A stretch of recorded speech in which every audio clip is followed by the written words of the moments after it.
All right. Good afternoon, everybody.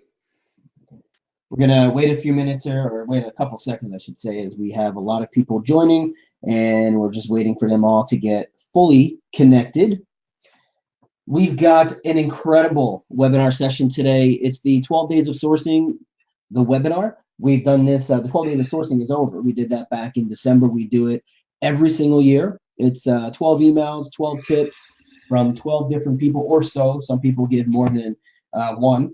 But we do this every December, and it has been really, really successful.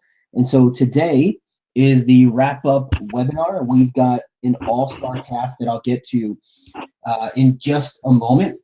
So before we kick off, here's the plan. Everybody on the call is in listen only mode. Yes, we are recording. That is probably the most popular question we get. So yes, we are recording. Yes, you will get a copy of the slides. And of course, yes, we do think you're awesome for joining just because you're here. So before we kick off, I want to take a moment to thank our sponsor and partner for the 12 Days of Sourcing, and of course, this webinar. They've been with us the last couple of years running this event, and it's just been really so fun. Dice. So if you don't know who Dice is, I assume you're under a rock at this point, but they are the leading tech career hub out there on the market. Their goal is simply to connect employers with the skilled tech professionals out there. So definitely check them out. When you get this slide deck, it will be linked out, but it's just dice.com/products, and you can kind of take a look at their entire suite. But before we kick off, I definitely want to talk about real quick, and I don't know if anyone on the call has already seen it or have gone through a demo or used it at their companies, but Dice Talent Search, completely revamped system. It's brand new. It's called Talent Search, specifically built for tech recruiters. And so basically, you guys need to check this out. Completely new platform. Think about just taking your job description and pasting it into the platform, and off it goes. It does your sourcing, builds your strings, helps you find those relevant candidates, rank them, and all of that good stuff. Now, after the webinar, you'll get a thank you email, obviously, for joining the session. But take a look, and in that email, you're going to get some goodies. But also, when you get your slide deck, check this out.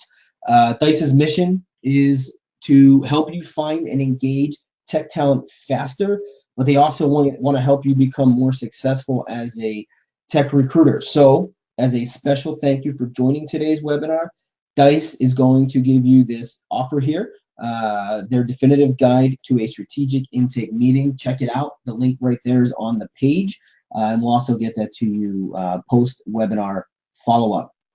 So what are we doing today? We've got 9, I think maybe 8, because one of them is actually emceeing an event right now. But 8 or 9 top sourcing leaders in the business. They're live here today on the call. So this is going to be totally amazing. We're going to talk and answer all of your sourcing questions. And then we're going to demo all of the tips that went through the 12 days.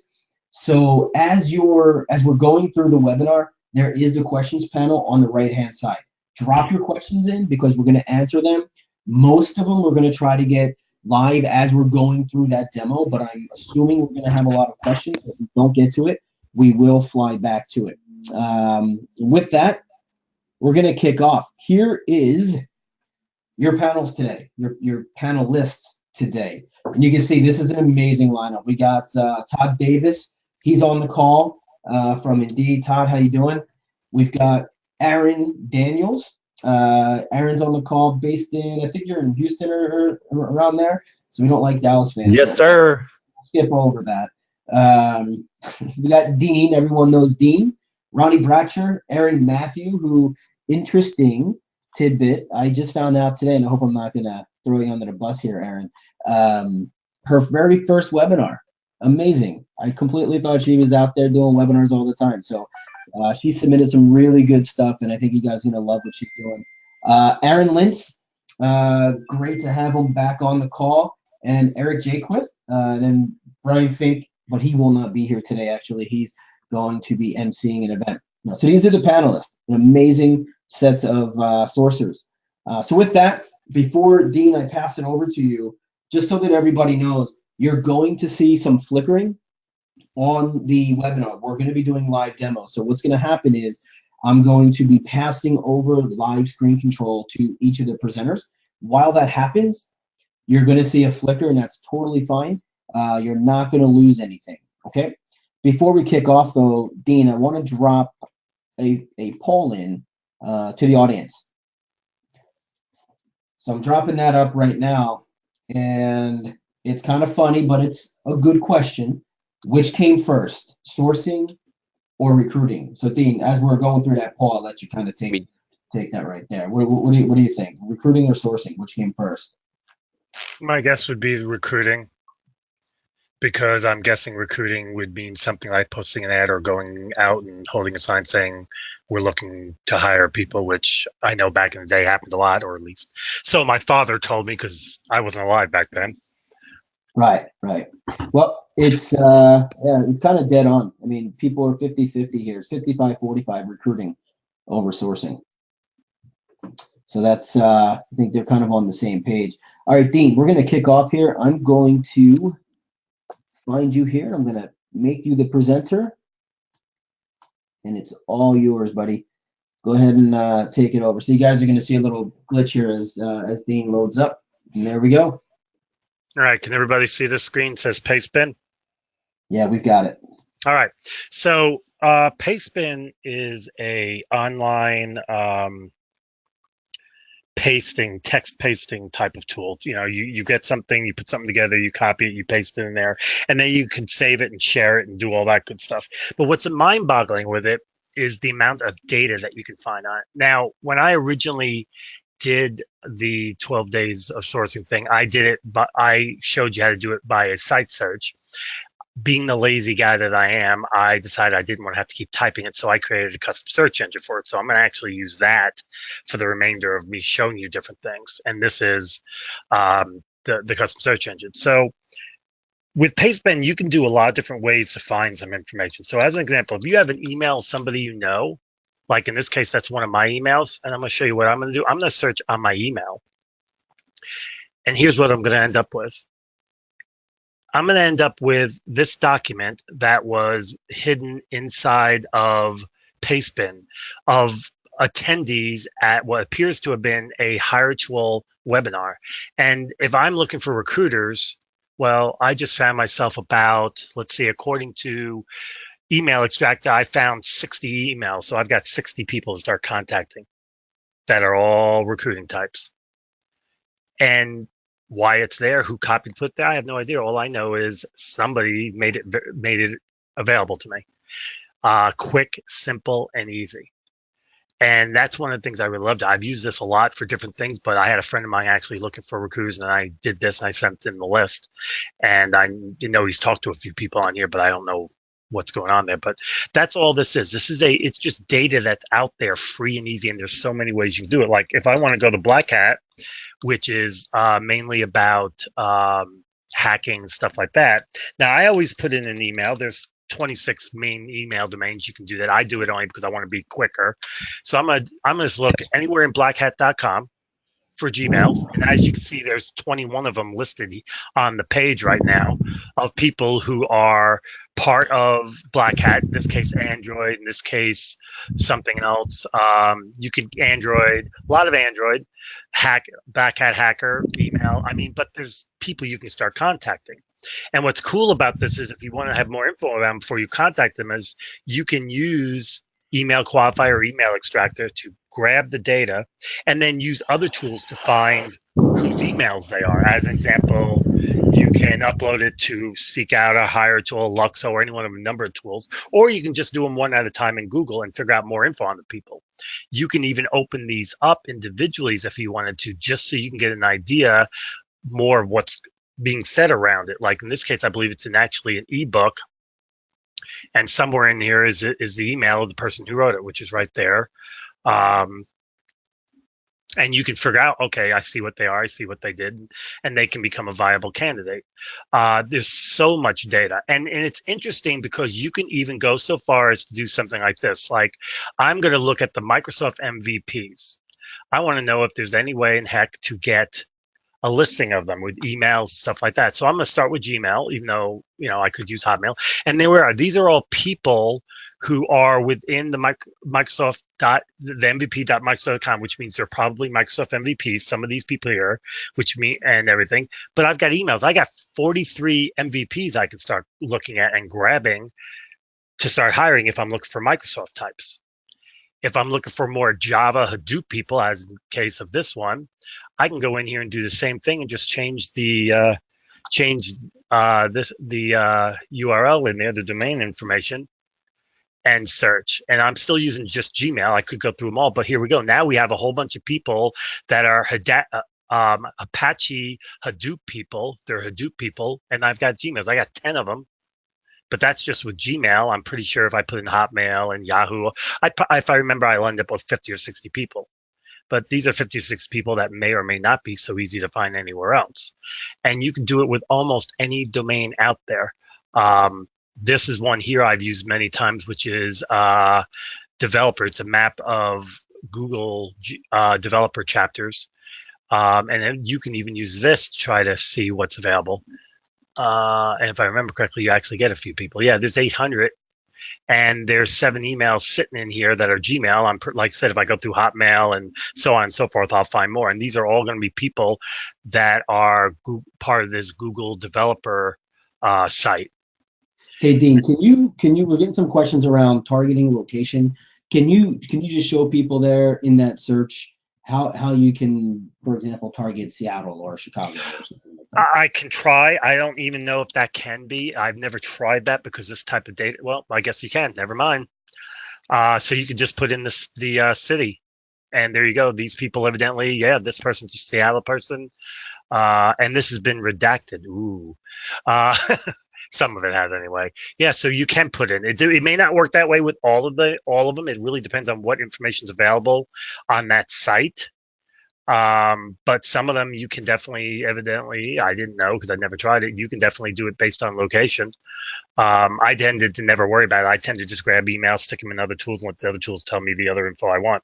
It takes me the same amount of time to grab one email as it does to grab 100. The same amount of time to upload one email as 100. So I never really worried about it. But in this case, yeah, you can for this specific one. Let's see if we can do the MVP one, see if that will work. It's one of them things you're just going to have to play around to figure out what you can do. But I do know you're going to find a lot of people that are probably not too many other places. Yeah, okay, you can grab some people from Seattle that say Seattle here as well. And that's on this particular site. So yeah, it's a cool little tool, and the information's free.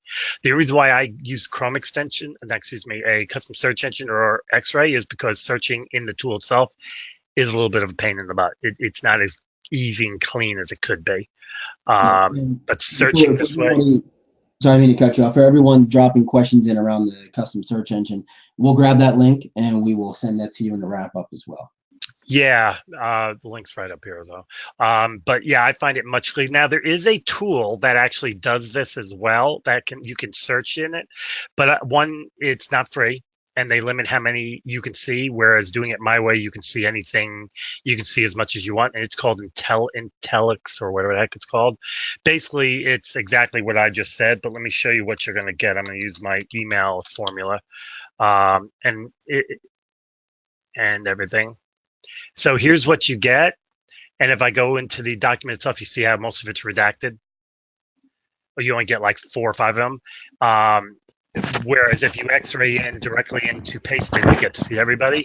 If I log in, I'll get more, but I'm limited on how many per week I can view without paying for it. So I might get to see this results, but if I do a second one, I may or may not. The limit on how many you get to see each I don't recall exactly what that limit is because I don't use this anymore. I started out using it. This is how I actually originally started getting into Pastebin, but I got tired after 1 or 2 searches not being able to see the results. I said, okay, there's got to be a better way. And so naturally, I went to Pastebin and said, okay, this really is difficult to search and it isn't clean. And then I said, the heck with it. I'm just going to go and do x-rays. And I thought, well, I like the x-raying. It works well. So now it's time to create a custom search engine because I don't want to have to keep typing this over and over and over again. So that's how we got, that's the migration from that point to this point. Okay. Any other questions? No, not right now. But we have, I'll gather them up. And I know, Dean, you got to jump. I know that. Yep. We've got a ton to get through. So I'm going to shift over to Aaron. That was Aaron. Because we have Aaron's on the phone and we have Aaron's on the phone, and I say them like alike. So Dean, thank you so much for jumping on. If you can stay on, fantastic. If not, I know you got to jump. Any questions that come through, we will make sure those get answered if Dean is not on the call. Yeah, I'll be leaving the call because I have to get on the other one. Good. Okay, so Aaron, I just passed over control to you, and we've got your screen there. So I'm gonna stop talking. I'm gonna let you go right on to it, and we're talking about Reddit. Hi everyone. Are you able to see the front page of Reddit that I pulled up here? Yeah, we've got it. Excellent. So it's becoming more well known that Reddit has become a hub of really rich talent communities. It was originally founded as a way to create forums to discuss literally anything and everything possible. And now it's the third most visited website in the United States, which is pretty significant. And it's a fantastic place to source. The biggest challenge, however, is it was also founded on the platform of being largely anonymous. So essentially, to have a user profile on Reddit, you only need to have an email, and it doesn't geolocate any of the profiles anywhere. So essentially, all you've got is a username when you find someone on Reddit. However, I've kind of found a few ways around that in order to find identifying information about users if they have some sort of skill that I'm interested in.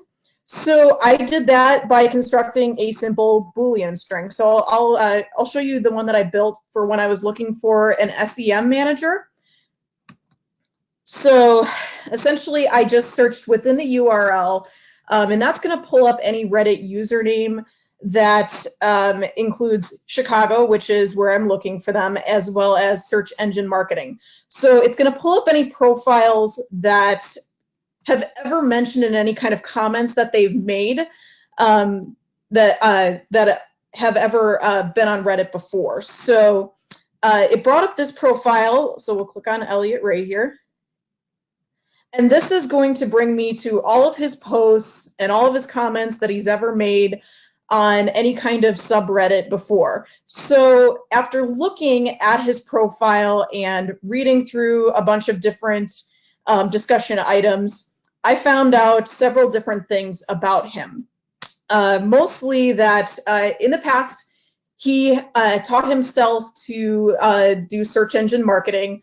At one time, he worked for Microsoft. He also worked for a catering company at one time, and he attended a small liberal arts college in Iowa. And I was able to confirm that he was from Chicago from an embarrassing story that he actually shared about having a few too many drinks and writing the L's. So that was interesting, but it was an identifying piece of information that confirmed for me his location about where he lives. So I took that information that I got from reading his posts and I constructed another Boolean string.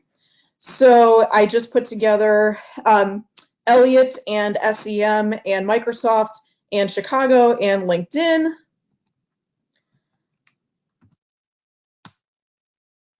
And sure enough, it brought up several LinkedIn profiles of people named Elliot that have worked at Microsoft. So I took a look at the profile. There we have him. So what we were able to confirm was that he has worked at Microsoft in the past. He has done paid search marketing, and he's worked for an event planning company that does catering as well. And what confirmed it for me that I had the right person was he attended Loras College, which again is a small liberal arts college in Iowa. So it's not always going to work for every profile that you find, but like I said, there are ways around anonymity for Reddit. So being able to discover this has definitely changed the way that I think about Reddit. It's not quite as anonymous as I thought either. So it's a very interesting forum. I have found communities that specifically talk about things like programming languages or event marketing or email marketing. Pretty much any subject, there is usually a community for that on Reddit. So I strongly encourage you to check out the platform. But what I would highly encourage is don't just jump in right away and start posting jobs and reaching out to people, because for one thing, the entire atmosphere of Reddit is still very valued in terms of anonymity.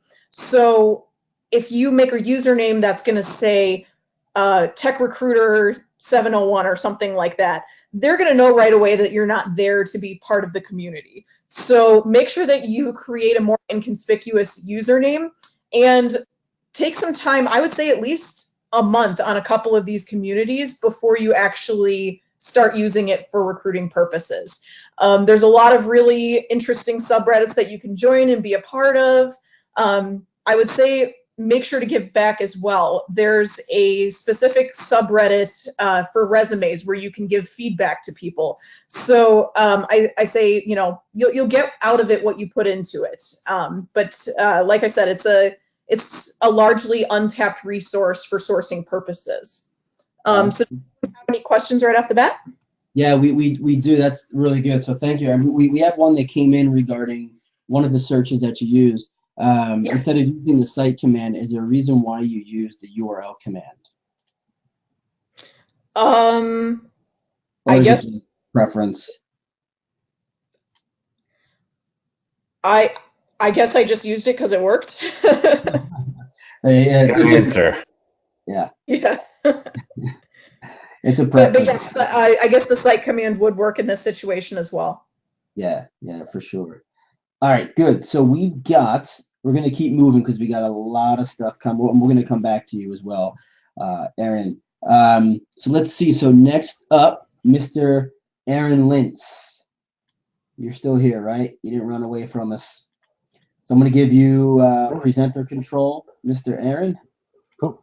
So go ahead and take it away. So for those of you who don't know Aaron Lintz, Aaron's been an annual contributor for us and has blown away people's minds. Every tip we share with him or share from him, we constantly get email after email after email of they just want to go through an entire session to figure out what he was talking about. So listen up, stay close, because his stuff is always really good. Thanks, Ronnie. Yep, there's 3 tools I shared, and I'm just going to focus on 2 of them because I think, let's say, for instance, you found some company or website and you're diving into it, and obviously when we do Google searches, and even if we just use the site operator, we're going to find a limited number of what's been indexed, and they're going to make assumptions about what it is we want.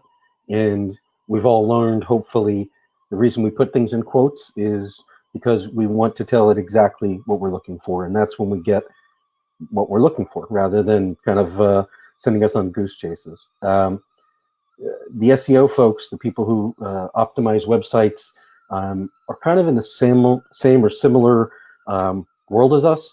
They're trying to reconstruct or deconstruct websites. So a lot of the tools that they use, I've always found, some are pretty handy. This one, findsubdomains.com, real easy. You put in a website and it tells you the subdomains. So subdomains are the letters before the .com. So you might be familiar with this on LinkedIn. It'll be ie.linkedin.com gets you to Ireland, and UK gets you to UK. So you can target just the people in those countries that have profiles, specifically for those countries. So a useful thing to know, but if you know that, we're looking at Stack Overflow, for instance. And as you're starting down this path, we have a few questions that came in around how to decipher what the subdomains mean. So the one in the example they were using was the dev.insights.stackoverflow. I think the second one there. Can you just explain that breakdown?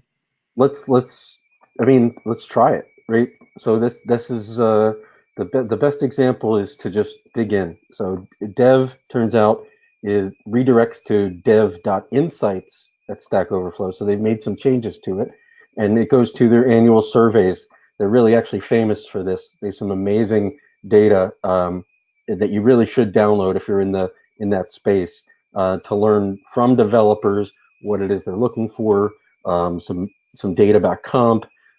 They've actually in the last one had what would make you decide between two job opportunities, because that's probably one of the most common things I see on Quora or Reddit. People who are so lucky that they have two offers competing, and we're on the sometimes winning, sometimes losing side of those arguments. So for myself, greedily, I want to know what would push somebody over the edge that I maybe haven't thought of. So this one in particular doesn't give me much, but what do? I put site in front of it and put it in through Google. There's nothing there. But what would be the next thing I try? Put the whole thing in quotes and see what other sites come up. And because it's picking up my being logged in, it's assuming some things, but we can try it again. And here, so we can see where it might find some data one way versus just telling it exactly where I want to look. And here we go. There's nothing really here. The sign in for users, so nothing of substance on that dev one. But what you will find some things that are interesting, like it turns out that when they have their job opportunities, it's actually hosted off at a different site, so that they don't get their traffic mixed up, and they can track everything because it bounces off a different server. So these Fastly ones seem to be doing something slightly different. There's another one for careers. I can see email, and then if I go further down, I can see that they're using the Google Suite. So they use sites and groups and Drive. So again, if I were looking for files, internal files potentially from Stack Overflow, I'd be aiming towards their Google Drive. Just saying. What I found that was interesting was that they have multiple countries here. So JA, GHES for Spain, RU for Russia. So they want to keep, again, they want to keep their hosting off connected, but in a way that they can kind of change their advertising. BR for Brazil. And the example I gave in the 12 points was the Japan site.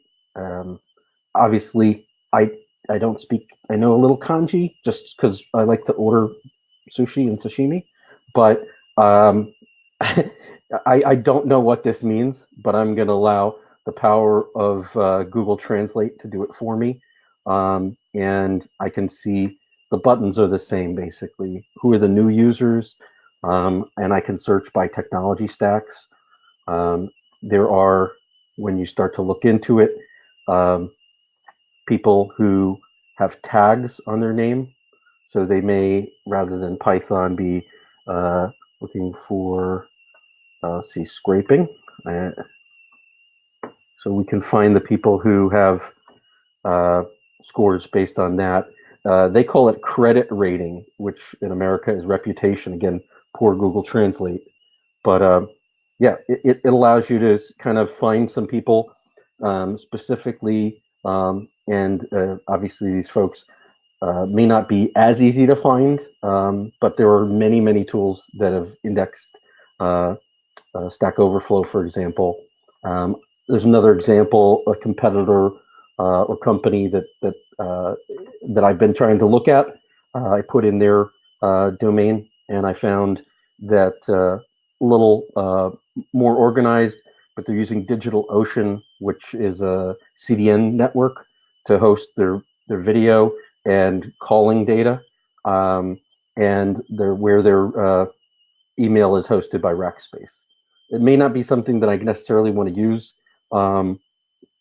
as like a vector or way to get into their company, but it's just an interesting kind of data set.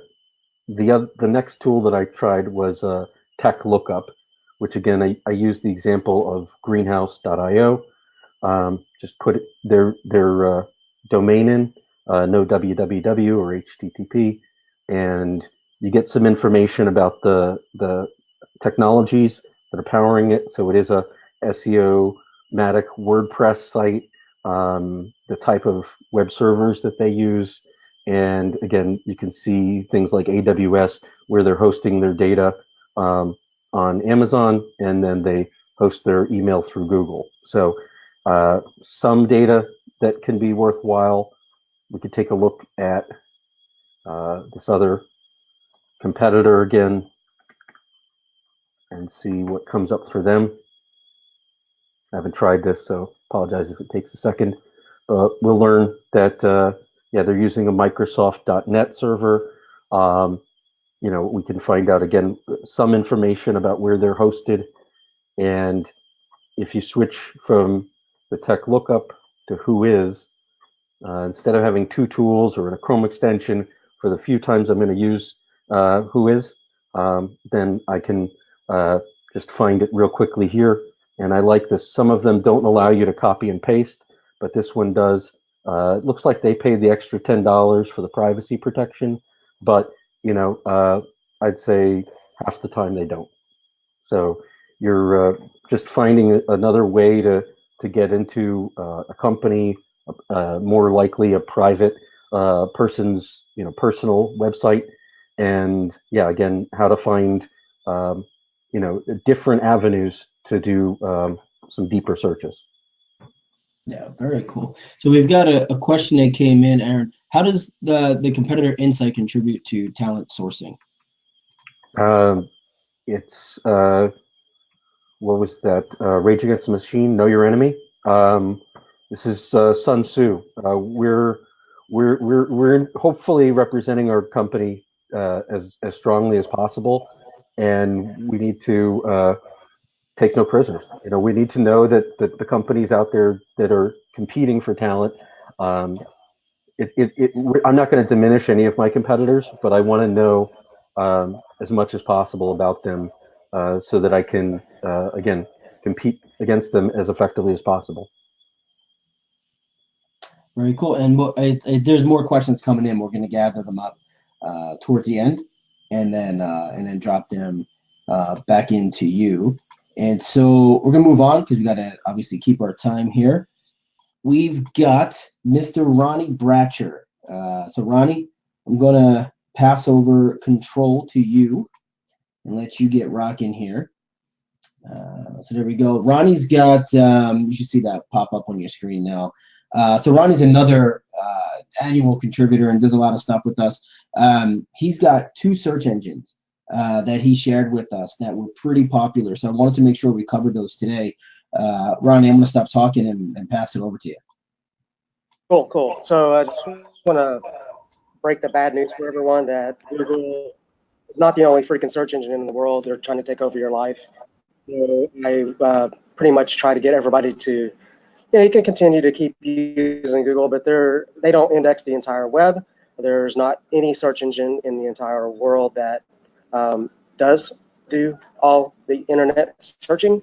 So you need to find things that Google's not indexing for you. So I kind of recommend to, in the 5% of your other day of sourcing, to go out and research other types of search engines and to use those to find other profiles and resumes that you're probably not going to find on the Good out there. So anyway, there's 2 of my 2 favorite ones I've been using. I've been using eTools for about 8 or 9 years. It's a Swiss search engine. It's pretty fast. It does search 16 different search engines, and as you can see that it does search Google here. So since I am doing anti-Google, basically in the search engine, you go to preferences, and when you go to preferences, it will pop up, if it's fast, to where you can go down here to the bottom and rank the search engines that you wanted to be used. So as you can see, I turned off Google because I don't want to be searching Google. I want to search all these other search engines as a meta search tool. So anyway, and the other cool thing about the search tool is that it does use, I'm a big natural language kind of person. So basically, if I wanted to go look at like a Python developer, Django resume in Atlanta minus job minus submit, it will search those 15 search engines I pulled up. And this is my search. So I'm not going to go into the whole research thing, but from a sourcer and a researcher model, as you can see, highlighted the keywords, and I can look at that pretty quickly and see if I wanted to click on Tony's profile here. And as you can see, it shows a resume. So it's probably something I would look at. The other cool thing on to your right here is you can see where it's sourced from. So you can take a look at and actually click on like Xelite here and look at the 2 profiles from Xelite or DuckDuckGo. So so it's a pretty fast tool, pretty accurate. You turn off the Google and actually search other indexes out there and find things that you probably wouldn't find on Google directly in their small index area as well. So my second search engine that I kind of like a lot. Ronnie, yeah. Before we move on, we got some questions coming. I want to ask you real quick about that. So for everyone who wants to ask questions, use the Q&A panel on the right-hand side, and we will make sure we get those asked right away. We have a handful of questions that are asking about the complexity level of what it will accept as far as Boolean search. So I guess I saw you put the search engine there. How is it the same type of searching as they would if they went to Google Direct is one of the questions, and the other is, does eTools support location as far as I'm assuming they're talking about the near operator and things like that. Sure. So as you can see, I put in Atlanta.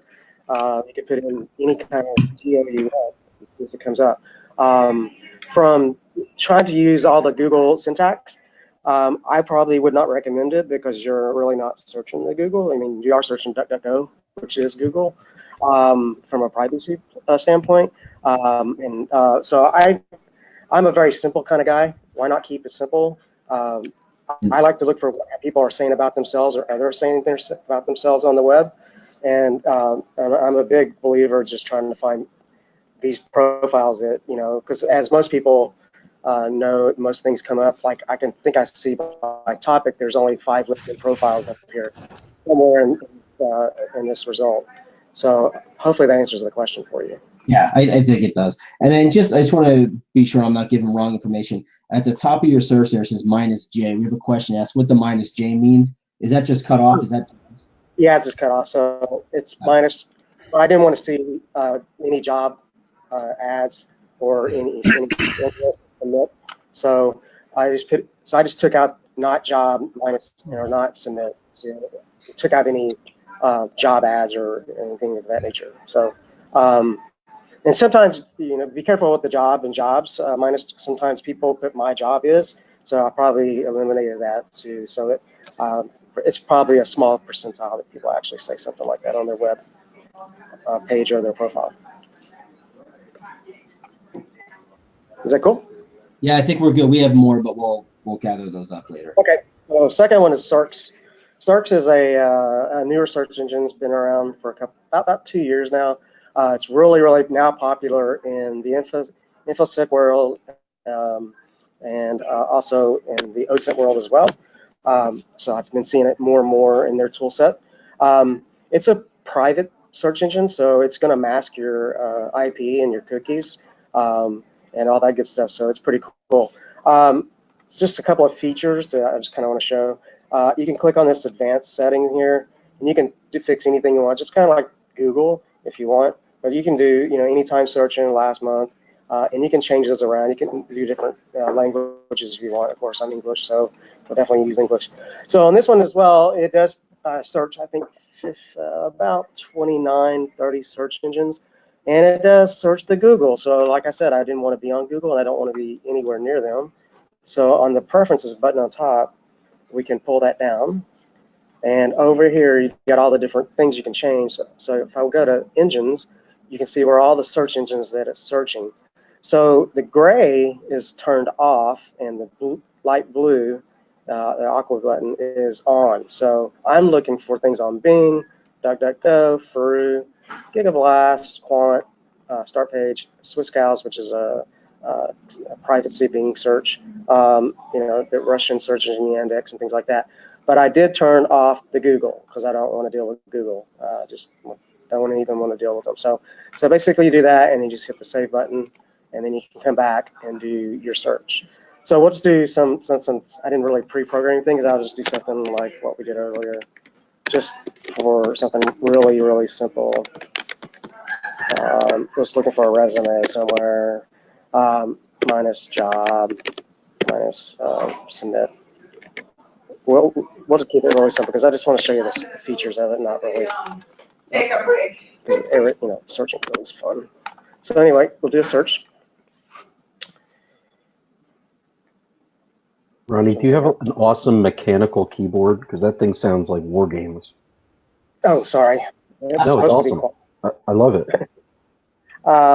So anyway, here's the things I like about the search. Two things. It does highlight, so you can see it got the black. So as a researcher, I can look at that pretty fast.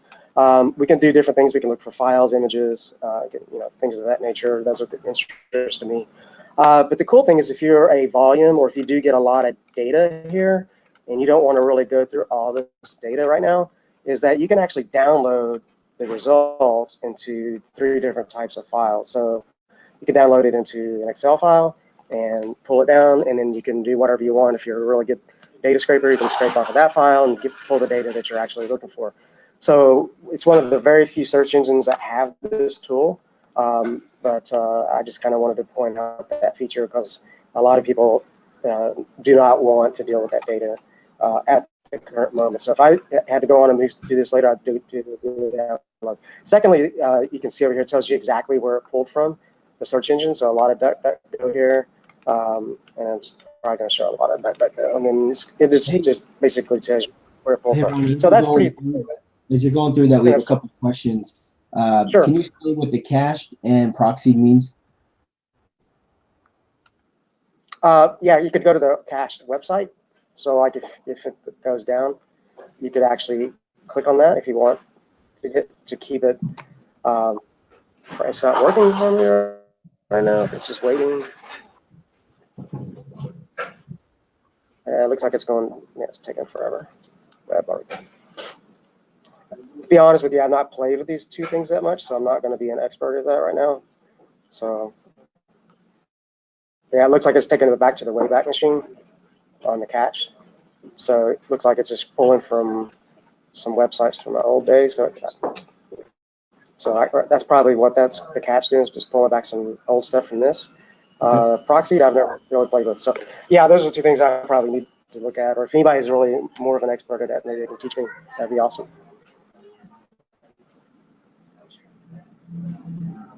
And those are the 2 I'm sharing right now. So I just think about getting on Google every once in a while.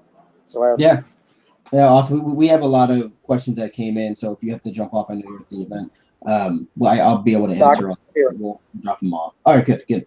So next up, we're gonna keep things moving. I know we're getting close here. We got Aaron Daniels. So Aaron, I'm gonna pass over presenter control for you, and Aaron's gonna present on Loom and using video in recruitment. So excited for this one. Aaron, you got that? There we go. Cool. Hey, thanks for the invite, Ryan. Appreciate you guys hanging out. Yeah, so this is Loom. So I got turned on to this by Alina Valentine late last year. I've been using this and it's been pretty gangbusters. So this is what you see. Loom is a free service. It is a video engagement tool. So this is ideally going to replace an email in paragraph form. So essentially, I'm sending candidates a short 20-second, or potential candidates, because I haven't said yes, I'm sending them a short 20-second or less video. Some people like video, some people don't. I say it's not for us, it's for our potential candidates, and they want to be engaged, right? Think about how you consume media. Would you rather read something or watch it? Chances are you'd probably want to watch a video rather than read through an email. So I've been playing around with it. So let me set it up for everybody. So let's pretend that we're looking for a React developer in California, and we're going to use some gender diversity strings. So really, I'm just searching LinkedIn with a gender diversity string, or you can search through GitHub, whatever. You can search through Reddit. Shout out to Aaron, or wherever you're going to find your folks, wherever you're going to find your potential possible candidates. And you find their email address or some way to message them, whether it's through LinkedIn to the connect message, or if you have LinkedIn Recruiter, Facebook, however you're finding them. The goal is to give them some sort of message with a link. So let's say we click into this Leslie person, we review her background, we think she's pretty rad, then you want to message her. So you can, again, message through here, or if you have some cool handy dandy Chrome extensions, like HireTool, Profit, whatever, find the email address, and then instead of typing up a really good email, you come to your Loom. I need to move this screen around really quick. And so it sits right up here. It's a Chrome extension, and it has access to your microphone and your camera. So I'm going to show you guys what it looks like. And it looks like this. So because we're on the webinar, my face would typically pop in down here in the bottom left where that black circle is. But you can record just yourself right here on the settings page, or you can record the screen only, screen and cam, whatever you want to do. I typically just show a video of myself. The cool thing is when you record the message, it shows up right here. You can title it whatever you want. This is totally editable. And you can leave links, right? So here's a link to my calendar. So in this video, I'm saying, if this were to a potential candidate, I'd say, hey, what's going on? My name's Aaron. I saw your profile. I saw your tweet. I saw your white paper, whatever. I want to talk to you about this role, ABC, XYZ. And if you're interested in having a quick call, down below, and that's where I point down in the camera so they see me draw their eye down, here's a link to my calendar. So that we click this, go to my calendar, they can leave comments.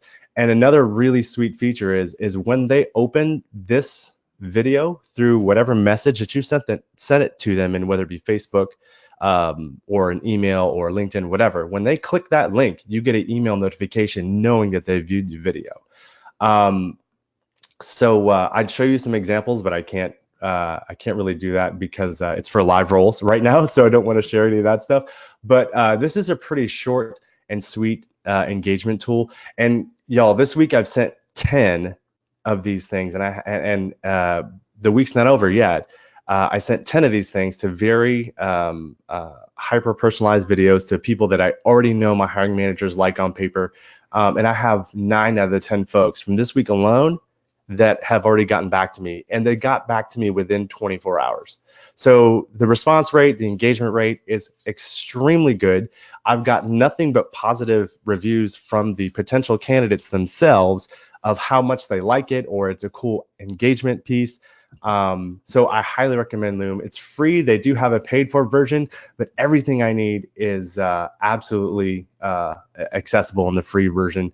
And since we're talking about engagement, I'm testing, and this is one I didn't share with Ryan, so I'm going a little rogue here. I'm testing Venmo.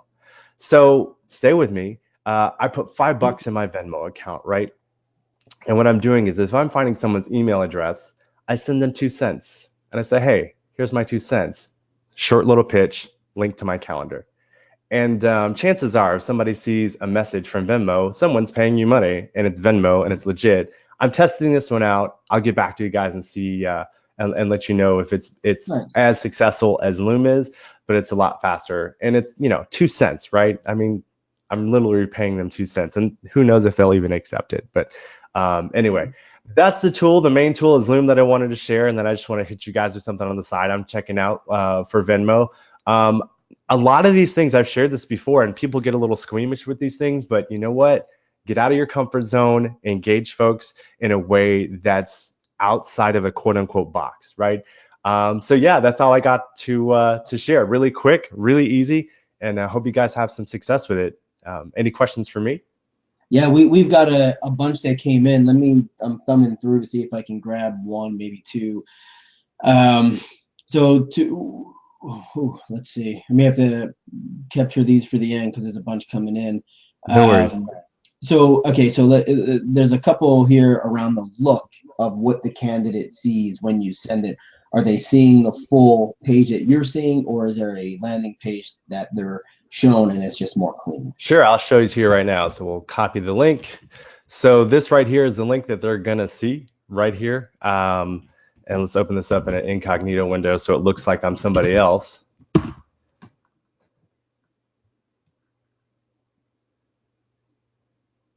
And this is what they see.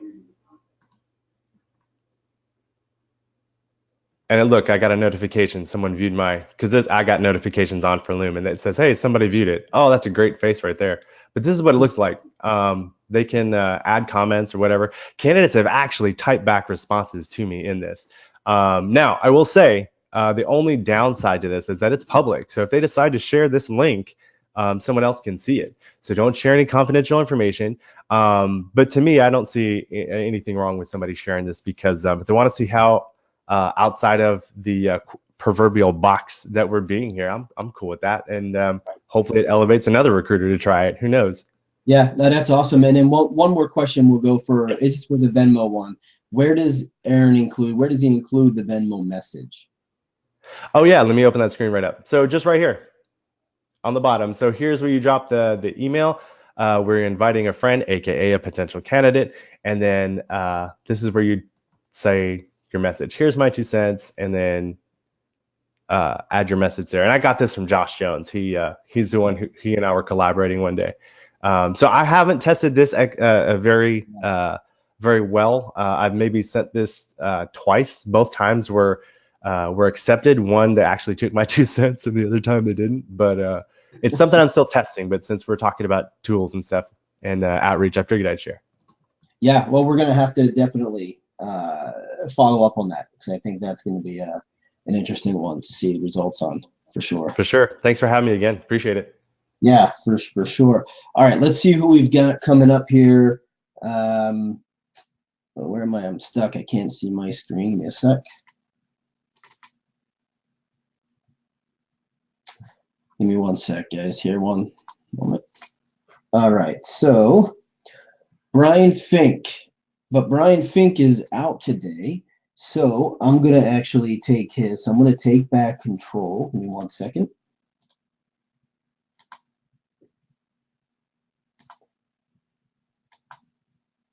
All right, good. So Brian Fink is out. He's emceeing an event somewhere in Atlanta. So I'm going to take his and kind of run with it. He's got a couple. So I'm not sure if I'm going to do 2 in a row or we'll come back, but the first one Brian submitted was called Let's Hack Slack. It was a pretty popular one. Everyone likes Slack. Brian's been playing with this for a while. Brian likes to network inside of Slack. And so if you're not aware, you are able to, Slack's just not for an internal communication, right? You can go in and join groups. You can join different channels. You can have communications back and forth with many different groups of people. And 3 of the examples that Brian shared are these 3 right here. Slacklist.info, slowfile.com, and devopschat.co. And so basically what you're going to do, and I think I have it here on the screen. Nope. So let me go and just share my screen. Give me a second here and pull over. All right. Do we have, you guys can see my my screen here. So if I just go to slacklist.info, this is a pretty good one. Slacklist.info is a very simple listing of groups that are maintained inside of Slack. And you can see it just goes on for a long time. At the top here, it has a small filter. So we just click into technology, it swipes up all of the technology groups that it's tracking. And we just, for today's purpose, we just pick on iOS developers. So they've had over 15,000 members. It's going on and on.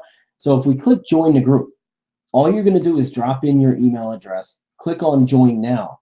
And once you do that, it's going to then send you an email and then automatically add you into that group inside of Slack.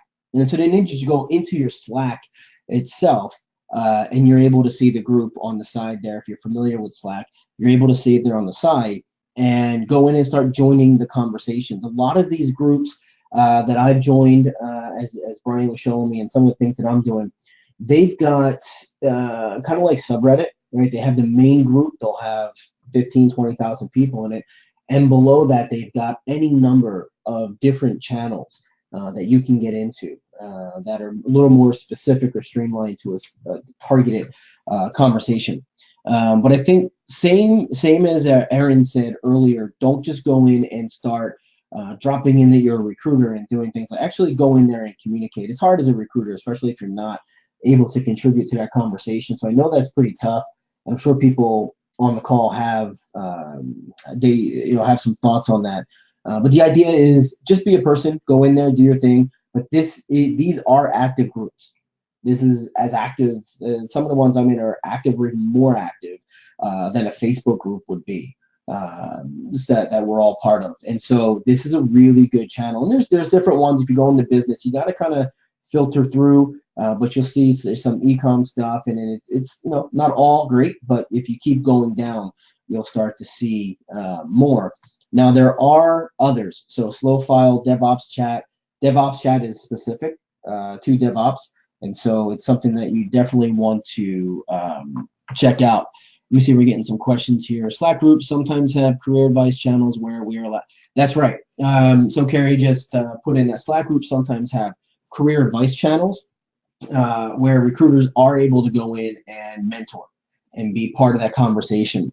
In fact, that iOS one that I was just showing as a demo, they do have a channel called Recruiters. And so obviously there's a lot of recruiters in there that go in, they're trying to pick it off. But there is meaningful conversation with people in the groups that you can have and help mentor them. The key is to start the conversation and then move it into a DM, and then just go through a direct message. And then obviously if it fits, and they're in the right location and they fit your role, take it offline and do your thing. But it's definitely something to keep track of because it's a really good way to engage people outside of the norm. This one here, you may have seen this. We posted this on Facebook a little bit ago. This is Instagram. So Brian loves sourcing Instagram. And so we recorded, I think we were in San Francisco. We recorded this video live at a bar. We went to lunch, and somehow the conversation about sourcing for Instagram came up. And so we flipped on the camera, turned it around, and he sourced right there at the bar. And then about an hour later, maybe a little less, we had left and we had gone over to a diner around the corner, and the person actually messaged him back. And so we recorded both of those. Since Brian's not here, I'm just gonna play the actual video itself. So just give me a sec here to pull it up, and then we'll come back once it's ready here. Just give me a moment.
And so there we go. And you guys got my screen back, I think, right?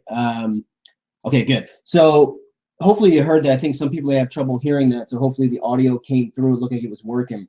But in the end, that's what he did. And we did that a couple of times with different candidates, and it worked straight across the board. So definitely something to check out. And sorry, Brian could not be here. So we've got Eric. We're going to keep moving. I know we're at the top of the hour. So hopefully you guys can stick around. We've got a couple more. But Eric, I'm going to pass over presenter control to you. And just go ahead and accept that, and then off you go. So just before you kick off, Eric, I'm going to take you off mute. There you go. Just before you kick off, so this is one that was really popular this year. I think a lot of people understand the marketing aspect of call to actions and the value there. So I wanted to make sure Eric got on and got some time here, because I think this is something that's easy for everybody to do, but not everybody takes the time to actually do it. So Eric, I'm going to pass it over to you and let you take control. All right, great. Most of us in large companies are obligated to use Outlook as our email client when we're doing outreach to candidates. And Outlook is kind of a mule for creating attractive emails, especially mobile enhanced emails or mobile responsive emails. And so a lot of things that you can build that looks really nice for internal or corporate mail don't translate well when you're sending it out to Google accounts or external outside Outlook mail. So you always have to be careful and test all your mail that you're sending out, especially if using Outlook as your client. You can take a very impressive HTML email responsive design layout that maybe your marketing team sent you, and you bring it into Outlook, and it breaks things. It makes things move around in a hodgepodge of ways. So really test this. For those of you that use Gmail or other email clients, this does not apply to you, but I'm sure you can do very similar call to action buttons. And a call to action button is just simply a big button that you've seen from many of the marketing companies out there that lets you basically with one click go to a website. But in emails that we're sending to candidates, we want a response back. We're trying to confirm their level of interest and preferably get them on our calendar to speak further with them. So here's an example where I want to create 4 buttons, and I want to create them fast, and I want them to make sure they don't break when they arrive. So stuck inside the constraint of using Outlook, you can easily just take your 4 buttons, select your 4 buttons, and you can go to your insert, go to table here, and just use this option here, convert to text to table. When you do that, it will go ahead and move those where you need. I'm going to minimize this out of my way because it's going to be difficult. There we go. And when we do this, we can simply set the defaults, just say OK, and it creates a table that we're going to use and make buttons out of. I think we don't need buttons that large, so we can get rid of the borders first, and then we can resize the buttons so it's more mobile compatible, and they're a little bit smaller and centered on a page. Okay, now those are not buttons. They're just simply a table, that is an invisible table, but yet nonetheless a table. If you go to the first area and you can select, just a cell that you want, okay, you can create easily I'm going to turn the lines back on because I'm having trouble figuring out how to grab them here. So I'm going to turn you can turn on your borders, even though you don't want to see them, you can turn on your grid. So you can kind of see where they are, but they're not borders. Okay, so now I want to grab the entire cell, and I want to change the color to it. So I can make my bucket a different color. I can do that for each button as I choose. Just grab it, change the colors, so you can have pretty colored buttons of any colors you want. Okay. Next, you can then create the buttons function. So normally, we're very comfortable with going to a button, and the most common button we would do, you can simply right-click on it and create a hyperlink. So if you have a calendar, you can simply go ahead and type in the calendar function that you're using. In this case, I'm just going to throw Google in there, and now it's a hyperlink to Google.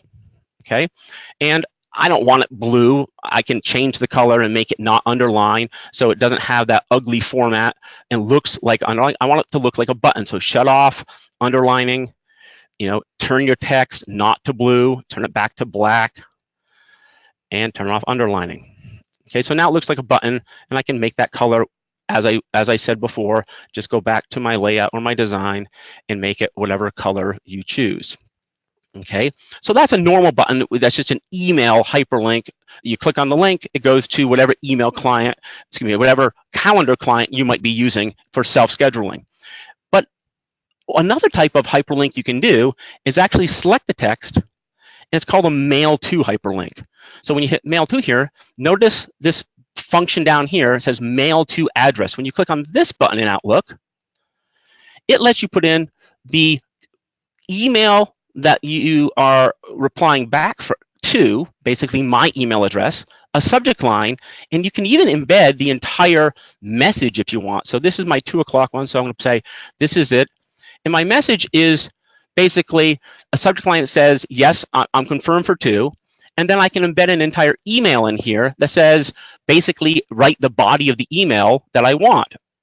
Okay, so when they get this and they click the link, I'm going to hold. This is the mail they're actually going to see, which is simply subject line 2 o'clock confirmed, and then yeah, I'm looking. I'd like to chat with you. Thanks, and they can just hit send. So I'm not going to send this to myself. I'm just going to actually hit the link here. I'm going to hold Control down and click the link as if I received it, and a new email opens up. It basically writes the entire email. So if they're driving down the road, they can hit one button, this opens up, and then they simply hit send, and they'll send my response back to me. So it's very easy for candidates with just 2 simple clicks to get back, yes, this time, no, that time, or, in some cases, you just want to know they're not interested. So same thing, change, select a color, and now we can have 4 different buttons, 3 of which go to email with a reply back, and 1 of which that goes to my calendar link so they can self-schedule if one of these options is not appropriate for them. Simple buttons. You can make them whatever size you want. You can color code them. Just make sure the hyperlinks are tested, that they go where you think they go. That's it, Ryan. Did you have any questions? Yeah, we do. We have, so we have a lot of Outlook users. If they're clicking, so on the calendar we get, if they clicking on a specific time, does that automatically schedule them to your calendar? No, not at all. It means you get the email, and then you got to do the grunt work and put them on your calendar manually and then send them an invite. That's what I do. So it's simply a quick way to prompt to you or your admin support to send them a link, and then they can confirm the link that way. But it's really simple for them because they don't have to go to your calendar, look up availability, juggle around. It's just 2 clicks, and it's kind of like, do it for me, I'm in a hurry. And people like that. I get better response when I do it for them rather than say self-serve, go to my calendar and find your own damn slot. Right. Yeah. No, I get it. Every time I get the links, and I use the links too, but when I get them and I got to fill it out, I kind of like, all right, it's the same stuff, and it is annoying. I get that. Very cool. Now, I don't know if you have this. Do you have let me just read through it here. Do you have any conversion stats on how this works with your candidates? So it depends on the group. Some people Java developers are tough beasts to get, so they don't. I get a slight bump with high-level developers in high demand, but generally speaking, they're elusive and don't reply back. Mid-level folks, great. Executives, I have a better response rate. I don't have a gender split, female versus male, but I generally see people in their over 35 who don't want to receive text messages. This is a better way of doing it. So they're more email centric than text message centric, seem to like this because they can basically get back with a reply and not have to be bothered by text messaging. So right. There is a spin towards older people who are middle to senior level seem to have a high response rate to this. Got it. And I think your demo here struck a nerve. We're getting a whole bunch of requests. Can we get this in writing? Can we get this one on the recording? So yes, guys, everything will be sent. This was part of the 12 days, and so what we'll do is we're going to gather up all of the tips and send it to everybody. But you will get the recording here as well. Okay. I've also used this on the hiring manager side. Once again, I work for an agency, so this is a great way for managers to reply back with their level of interest in your candidate also.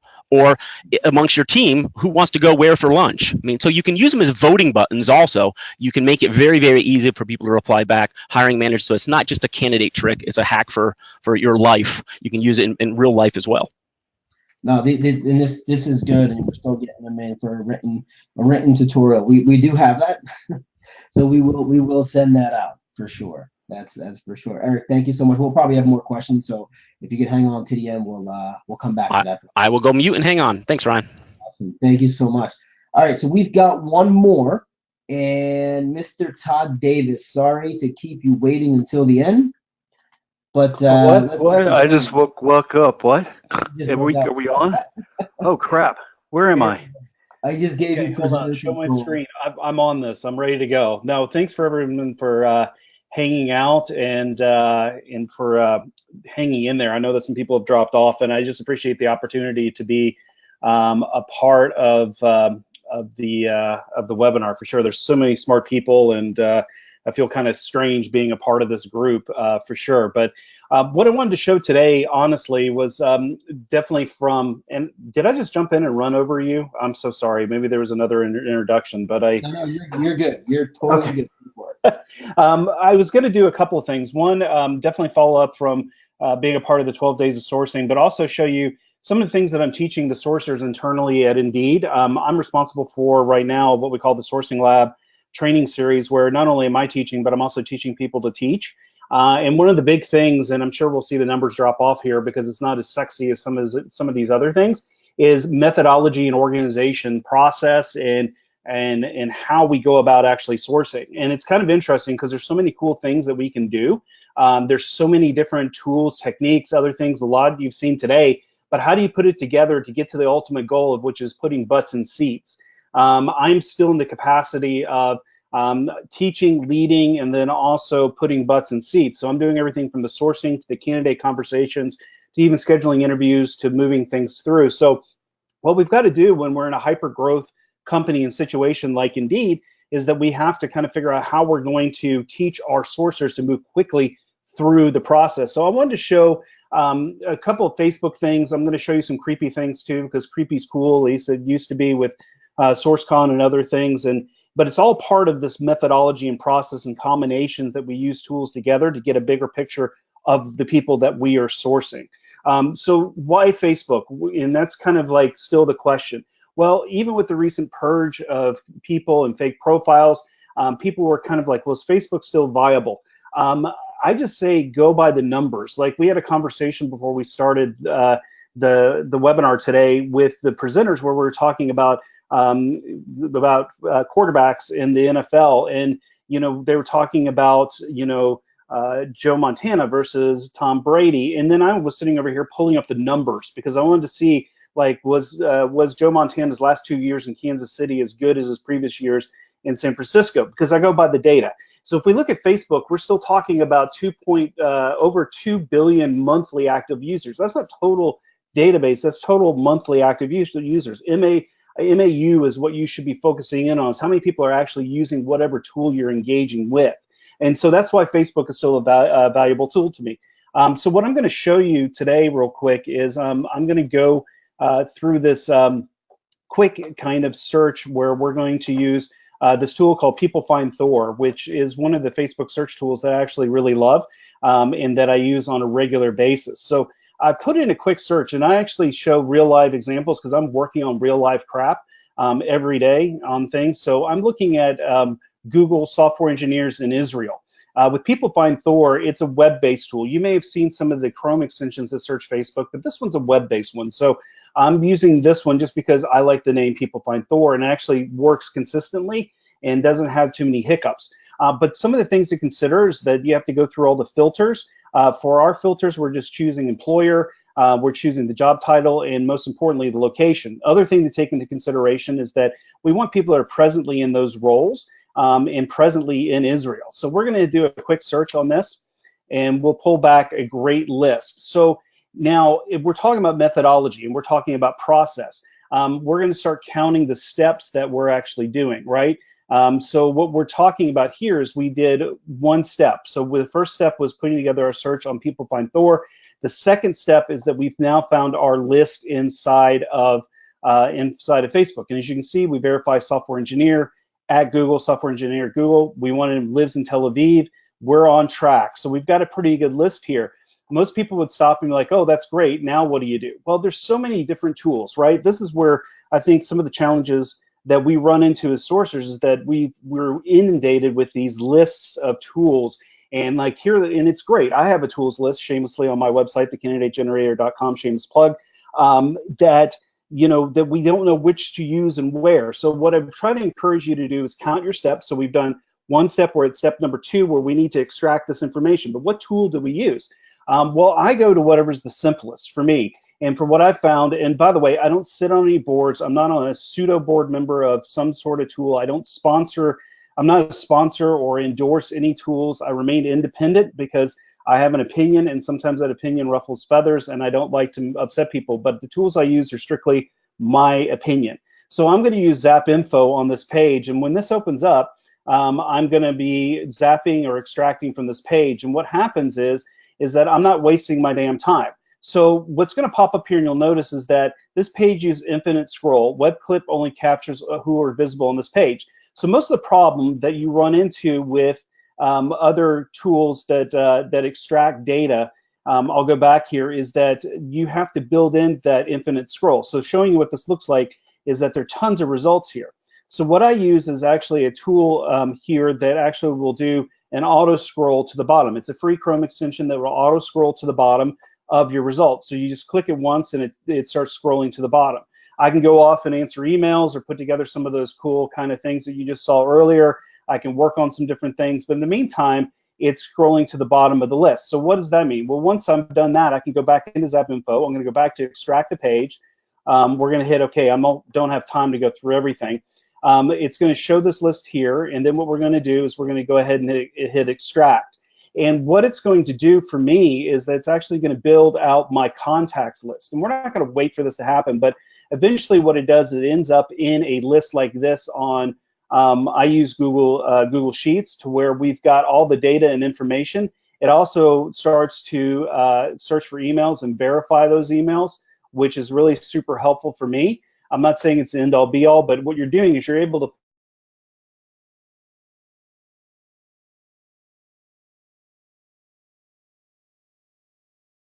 Tyler, looks like we lost your audio here.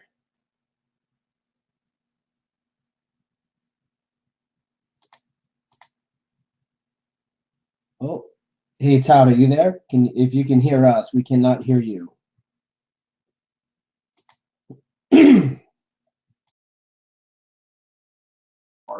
I got to close that out. But that's one way to quickly build a sourcing list. One of the things that's a lost art too is what I call dossier building, or trying to figure out more about people that you're actually contacting. We heard a little bit about that today from some of the other great presenters.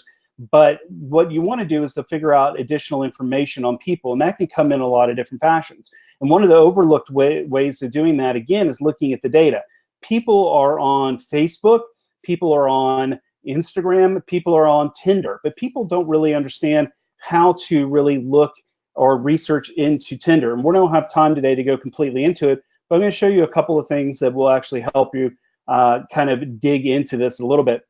So we're going to go back to People Find Thor, and for the sake of time, I went ahead and put together a quick search. So what we're looking for are Amazon engineers who are lonely, that are software, like Amazon software engineers lonely in Seattle and that like Tinder. So we're going to do a quick search, and for the sake of time, I already did it for us. We pull back our results. So we've got software engineers looking for love in Seattle that work for Amazon, Amazon Web Services, etc. So we're going to take our first example. I was going to say victim. That's bad. It's a more PC sourcing environment now in terms of what you can say, exploit, or do whatever else. I love Aaron Lentz because he really pushes the boundaries, and I never give him the credit that he deserves, and I'm really going to try to do that now. But what we can do is we're going to take the first result here. We're going to open it up, and for those that aren't familiar with this, but this is your Facebook username. And so what we're going to do is we're going to take this and copy it. We're going to go to gotinder.com. For most of you I think most people understand that Tinder is an app that you swipe left, swipe right. I don't know. I personally don't use it, but then I think most of the time the sourcers, we don't use the things we're sourcing from. So what I'm going to do is that I'm going to paste his username in here with the @ symbol. And when we hit enter, it's going to pull up his profile here. So we're confirming that he works for Amazon Web Services. We've got his age, and we've got a picture, which is giving us more insight into who he is and where he's been and what he's been doing. Why do we want that? Well, there's been some great stuff at SourceCon previously about social engineering and really understanding the people that you're talking to. And the more information you have on somebody, the deeper the conversation you can have, the easier it's going to be to steer to get to your end result. So whatever you're putting together on that person, you can start building out talking points. And so this just helps us with that. But going beyond that, what can we do? This wasn't part of my article, but it's one of the tools that I've been using. It's called Cheater Buster, which used to be Swipe Buster, which I don't know why they're keeping the Buster, but it's interesting. So if we're going to go in here, and for the sake of time, I'm just going to show you a quick thing, and I'll be posting some more videos about this to my YouTube channel. But if we wanted to get some more information on him, what Cheat Buster does is that you can actually come in here and do a quick search for this person. So and it's based by location. I'll show you a little bit more about what that looks like and how we can actually tap in. One of the things that people don't realize is like Facebook, like Instagram, Tinder has an API. And out here actually on GitHub, there is a lot of great information about the API and how they get calls and other things on how to get information out of Tinder. So this is just one of the tools that was actually built. But if we're looking for our target here, you notice that he's actually had a birthday. But we'll also get another picture of him, and we verify it is him because if we go back and look at this Tinder profile picture, we can see that it matches up. So we're getting some additional information on him. And then when people are adding additional, this is going to be more crowdsourced, additional information on him will actually appear on here. Most of the time it's used by spouses or other people that are busting cheating spouses or partners or those sorts of things. But this is giving us some insight into it. What I can't go into, because we don't have a lot of time to do it, is if you right click and you do some Google image searches, or if you actually go into the code, you can actually start researching that information to get to additional data and information on this person, eventually building out a pretty good dossier on your person before you even pick up the phone, have a conversation, or etc. Again, use your skills for good and not for evil, but this is a great way to actually start uncovering some additional information on people. So if there's some takeaways that I can give you today, or in terms of what we're thinking about in a short amount of time, is think about the tools you're using, how you're using them, and how much time it's taking you to do it. And then also learn the art of dossier building and building out additional information on the people that you're targeting and that you're going to be talking to. So that's it. I know we're probably don't have much more time. I want to leave time for questions, so I'll turn it back over. And thank you so much for the opportunity to do this. Thank you. Yeah, for sure. Thanks, Todd. And we do have some questions coming in, and I know we are way over time, and we know that happens every year, and so we should probably just make it a 90-minute webinar. So we do see people dropping off, but we still got a good number of people on. So I'm just going to ask a couple of quick questions, and so just make sure you guys are off mute when you answer. I'm just going to pick out a handful here. First one I'll go back to is Aaron. So Aaron, they're talking about the subreddits and Reddits, and the question was, can you explain what a subreddit is and if that's different than a Reddit?